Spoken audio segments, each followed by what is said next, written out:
Hello and welcome to Scribes and Songsters. I'm Veronique Mandel.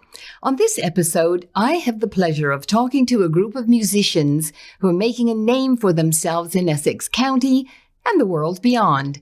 Since 2018, their band has performed classic rock songs for audiences of over 5,000 people, and they've had over 200 shows, from corporate engagements to weddings and festivals.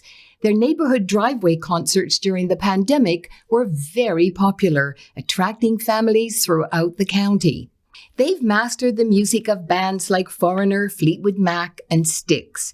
But it's not just the high caliber of their performances that's notable.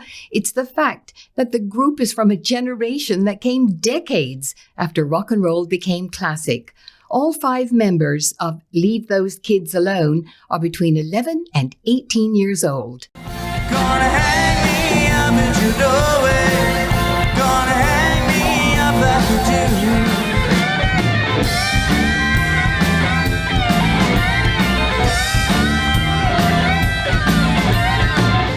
Long as you're getting tired of it, mine, now it's push your ass in me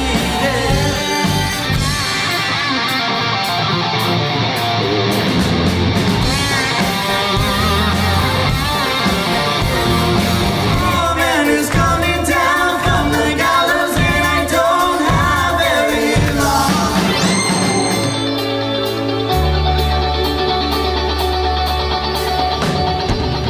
I wanna run, I want to hide, I wanna tear down the walls that hold me inside. Fashion stood in the doorway, hear the mission bell. Now I'm singing to myself, could be happening, others could be it.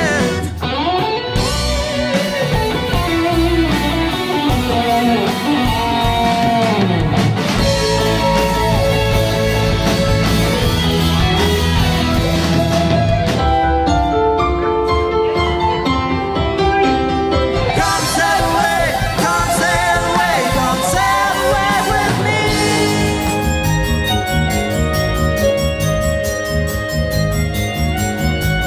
Yes, I can have a little love for my friends. Oh, I'm gonna try with a little love for my friends. And here they are, Addison Bonadonna, Alex Bonadonna, Timothy Hull, Louis Diab, and Luca Angelini. Welcome. So you guys weren't even alive when rock and roll was first popular. What do you like about that music? Well, all of us, right when we were really young, have been listening to classic rock just all the time. For us, that's just all we listen to. And, our parents have introduced us to that sort of music. And for us on our instruments, we enjoy playing classic rock. And that's just, our favorite thing to play. So everyone just has their own sort of story of why they like classic rock so much. And yeah. So did all your parents sort of listen to classic rock? Yes, all the time. Yeah. Yeah. Yeah, they put 94.7, listen to that all the time. That's the one. It's So the you station guys to didn't go. have a hope. You had to be classic rock musicians. Yeah, we got assimilated, but it's a good thing. Yeah. Yeah, if I started listening to rap, I don't think I'd be in the house anymore. So what response do you get from people when they hear you, young people like you, singing classic rock? Well, first, just as kids, people don't believe that it's kids playing. People hear us from far away and they go, is that adults playing? But then they see us, oh my God, those are kids. And all of us are, very, when we perform, we're always happy to see people, just watching us and sort of stuff like that. But, kids playing classic rock, that's a sort of rare thing to find. That's sort of unique about us. And I think that's what's part of the appeal of Leave Those Kids Alone. Do you get a rush, when people hear you and can't believe when they actually see you? Yeah, it's always nice to see the look on people's face, like, what's going on here? Like, it's not a normal thing for kids our age to be doing, and I really like the fact that people have become so accustomed to us performing in Windsor, Essex, and I think it's a great thing for the community. So, what do kids your age think? They're just like, why that music? And they like pop music, and they're just very surprised that we play this Yeah, music. and also some of our friends, they don't really. Are you really a classic rock band? They kind of don't believe it in a way.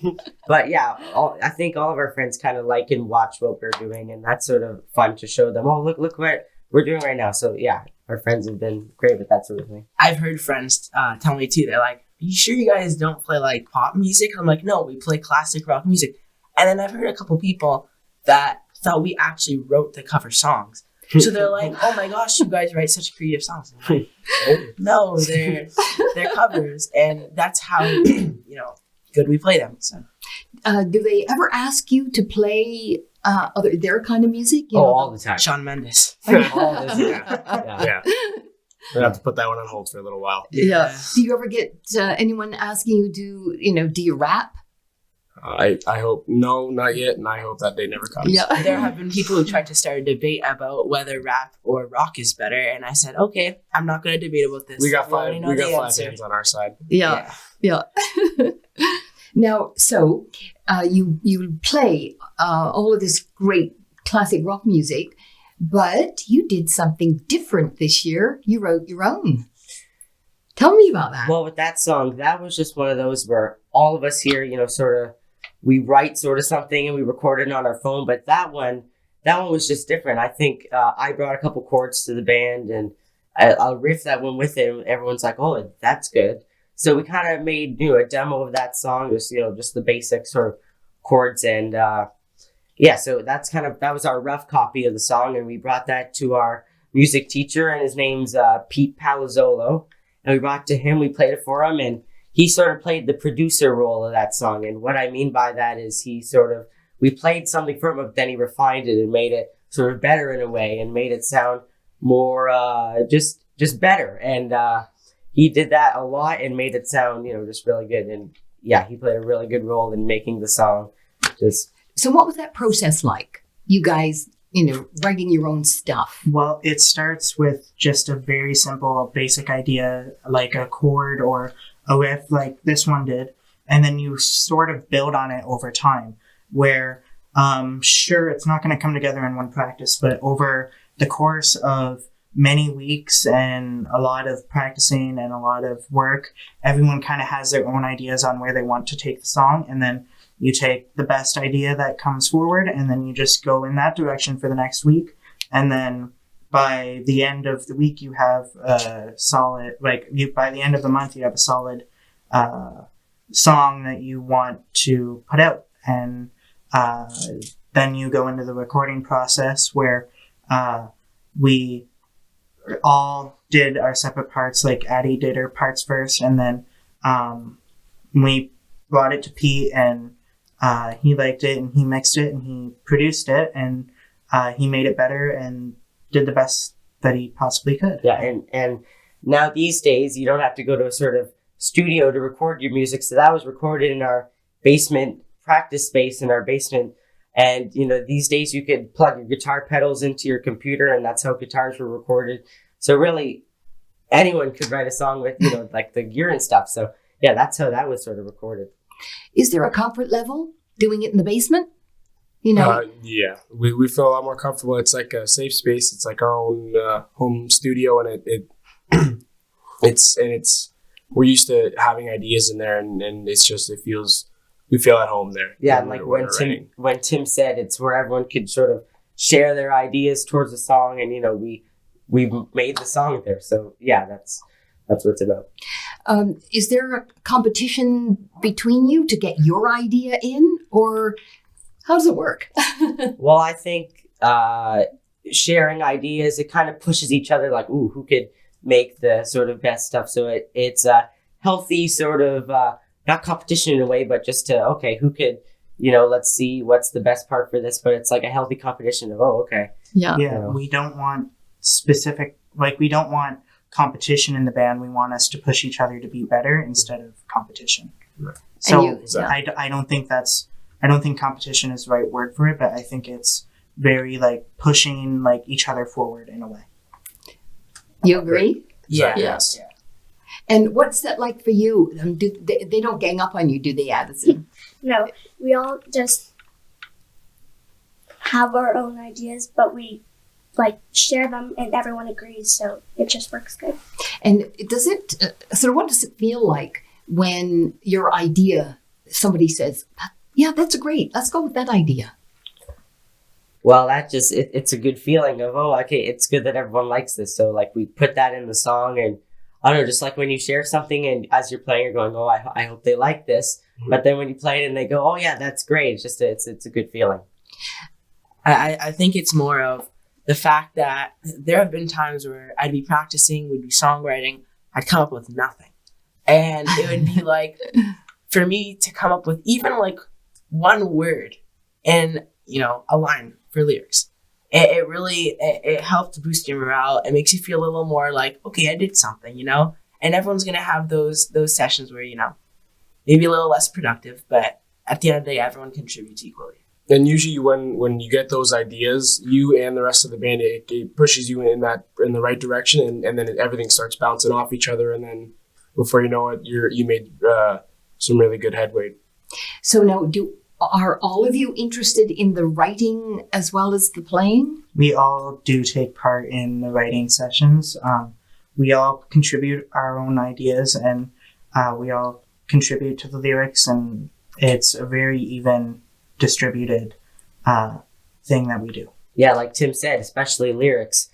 How lyrics mostly goes is when we were writing lyrics for one of the new songs we're writing, we were just in our practice space. We all gathered around, and there was a laptop of a couple lines, and we were all just sharing what we were thinking of together. And for us, that was a really good way of thinking of lyrics, and we really liked that method, and that works for us in a way. And when you're writing lyrics, it's very easy to be like, I don't know how to bring this forward. And when you have lyrics that are like partially written, it is so easy when you have 4 other people that can contribute to lyrics, and it helps push the band forward. Yeah, because if you're stuck, you have another person to just help it keep going.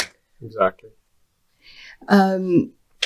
So how much fun is it to write and perform your own music compared to, you know, performing somebody else's music? Well, at first, for everyone was really excited to perform, you know, your original song, because you're getting ready to play and you're going, oh, I'm about to play, you know, something I wrote, and that just makes it more special. But now these days, it's kind of normal, like just playing your covers. Oh, here we go. Okay, let's play Invisible Enemy. So, yeah, that's what it's like now. But at the first time, you know, you were kind of nervous, but you're really excited to play it also. So where did the name come from? Well, in the Pink Floyd song, Another Brick in the Wall, the famous line, "Hey teacher, leave those kids alone." And we were all kids when we started, so it was a perfect name. Well, yeah, that's the band name. But for Invisible Enemy, well, at first we saw a lot of people were, at the time, a year ago, we were writing like a COVID song about COVID. And we said, okay, but we could do that too. But also, it's not really just about COVID. It's more about, you know, everyone has their invisible enemy. Everyone has their struggles also. So that was mainly the idea of the story of the lyrics also. You guys are amazing. So I think people need to hear Invisible Enemy. Leave Those Kids Alone, their debut single, Invisible Enemy, as they mentioned, was produced by Pete Palazzolo. The song has earned local radio airplay as well as on Detroit's 101.1 The Riff and across Canada. And here it is, Invisible Enemy.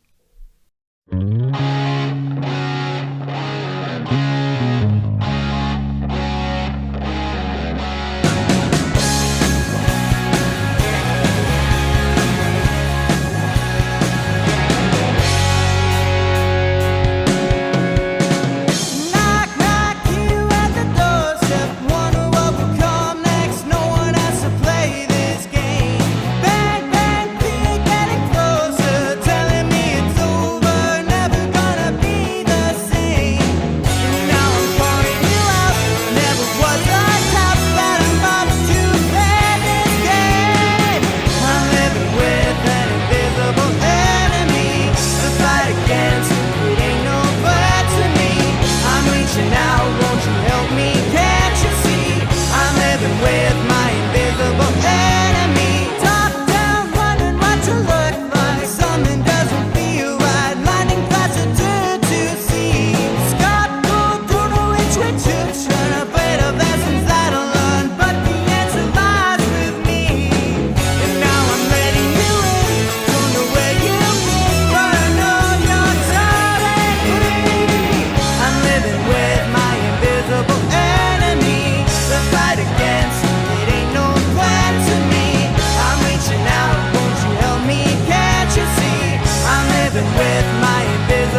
So I loved listening to it. It must be a real rush for you to hear your own music, though. Well, yeah, it's just like when it was a finished product for all of us, everyone just felt really like, oh, we achieved something. Like, wow, we did it. So then when it was played on the radio and stuff like that, we were very happy with that. But it's like, oh, wow, look at that. What we did is now on the radio. And it was almost kind of like a normal feeling like, wow, my song is on the radio. So yeah, it was great. Are you all of getting us used felt to that? feeling. Getting used to the attention?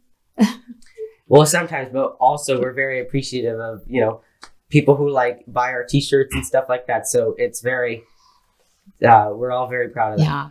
It must be a cool thing to see somebody with your t-shirt on. Yeah. Oh. Now, just this month, the City of Windsor's Arts, Culture and Heritage Fund announced they're giving you funding for an EP of 4 to 6 songs, I believe, of original music. Were you surprised? Well, yeah, after we were awarded for the EP, we're okay, let's get started. But even before that, I think all of us had, snippets and bits of songs on our phones, because now these days, oh, you make an idea, oh, you instantly record it on your phone. So we all just went through our phones and said, okay, that's good. And I remember, I think I brought something to the band one day, and they were like, okay, I like that. So we started working on it that day, and then that's what everyone's been doing, bringing something, and we all started writing it. So that's the process of how that's going right now. So is it going well? Yeah. I think the fact that, with a lot of, especially right now, adult bands are struggling because of, just the fact that they can't find anywhere to play because of restrictions. But I think the thing with the way that we're coming together and writing songs, it's not as easy as people think. Like, to get the drums coordinated, you need a good drummer, you need a good bass player. We have all of that. We've got a great singer. We have a great guitarist. I can keep going on. We have a great manager. So all of that is important. But A good keyboard player too. I wouldn't say that. But yeah, I think when you got a whole bunch of people that can get work done, they can get work done. So. And you have to be pretty cohesive, don't you? And be able to Yes. work together. Yeah, it's very much like a team sport. Like, I played hockey for a while, and it's like a second family where we're all so close to each other. It's really nice. Yeah, and when you're so close together, like a second family, like Tim said, you could work together extremely well. So And that's how it's been going so far. Do you get schoolwork done? Oh, well, I think we do. I try. Yeah. We all try. Yeah, we excel with our grades still. Now, I understand that you're hoping to have it released in the summer. Is it next spring, summer? Do you think you're going to meet the deadline? I think so. I think we'll meet about that time somewhere in the spring. Yeah. We really don't know yet. Yeah. Yeah, we hesitate to put a date on that, but it's coming along, and we're working on new music, and we're looking forward to having it out there as soon as we can. So you've mentioned Pete Palazzolo, and obviously he's one of your mentors. So, how did you guys actually get started? Because he was involved, right? Well, yeah, even before we got started, my dad, who's our manager of the band, he's been playing in bands, for years and stuff like that.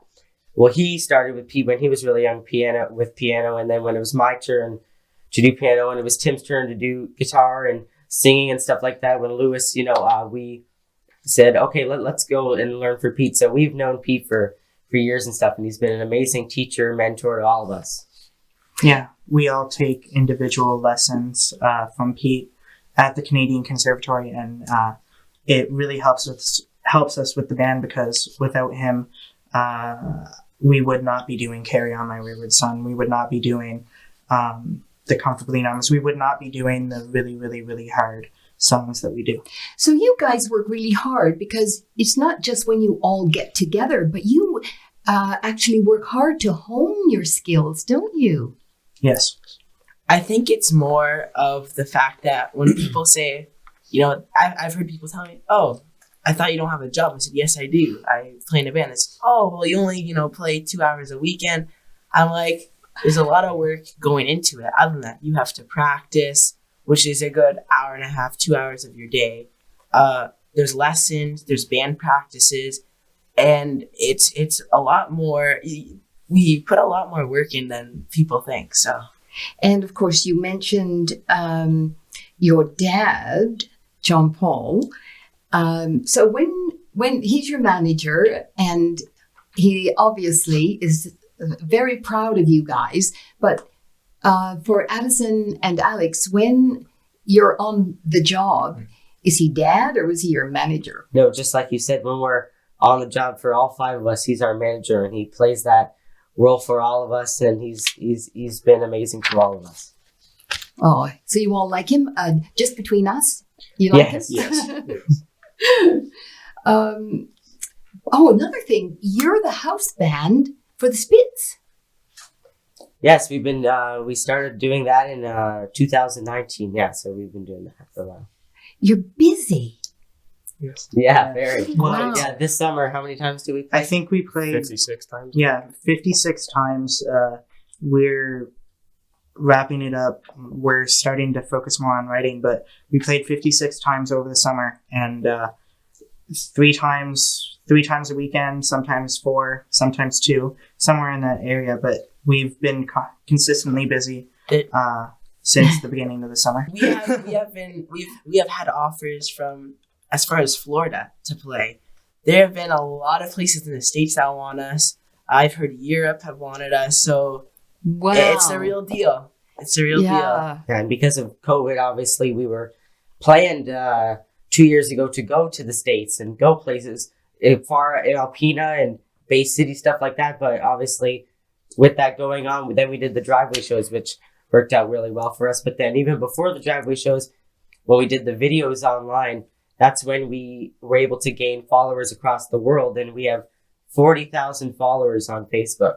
Wow. So other than Windsor, we have a huge following around the world. Like you're rock stars. Now, were you all friends before you got together as a band? Well, Tim knew me Uh, for a long time. I've known Tim since I was 8 years old, but Lewis and Luca are newcomers. We actually knew each other. We went to school with each We other. went to school with each other. Oh, We were wow. very close, and we are now too. We actually, for the last couple of years of grade school, we went to different grade schools. So then I'm like, Luca Angelini, the bass player. Oh my goodness, it's like my long lost friend. So that was really well, and I've known you guys from the conservatory mutually. It was more of, oh, I recognize the names more than I had to put the pieces together. Okay, face and name, and then I got to meet them from there. so, and you're all still friends, and yeah. Right. And does the friendship help you play really well together? Yeah, I think 100%. Like when we play with each other, we just like smile over as we're playing, like someone's playing a solo, So yeah, stuff like that. That just really helps us play better in a way. But with that, we have fun playing all together. Yeah. Yeah. Well, my producer Liz and I were in Colchester at the park and heard you in the summer. And so I was wondering, do you ever look out at a big sea of people and get stage fright? Well, sometimes before we're about to start, I go, okay, that's a lot of people. But then right when you first chord, it just instantly, you're just fine. Yeah, once you get once you realize that, hey, this is like all the times that we've practiced before because we've put so much time in it. Once you reach that comfortability on stage, it's kind of okay. Once you get through the first, verse of a song, you're usually like, okay, I can relax now. This is normal.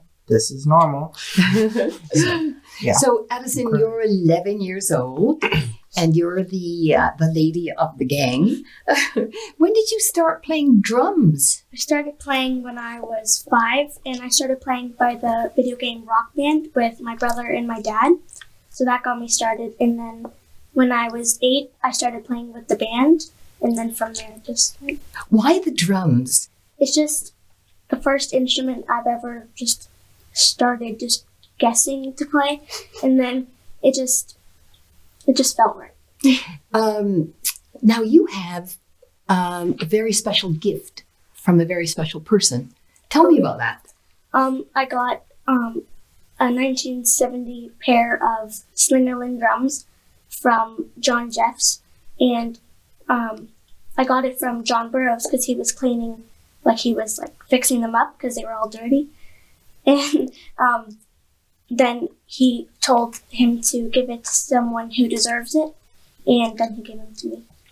What did that feel like? I was in shock because I was very happy, and I just couldn't believe it. Yeah, when she said dirty, it didn't mean I'll give it. A couple dust. It particles. didn't mean a couple dust marks. No, Yeah. it meant He was like, unplayable. Then he took them all apart and he refinished the whole thing, and they sound amazing, right? Mhm. Wow. We could go on for another half an hour, but we're out of time. But very briefly, do you all want to be in this business when you're older? Yes. I think Yes, for sure. That's the plan. All right. Well, we'll look forward to seeing you.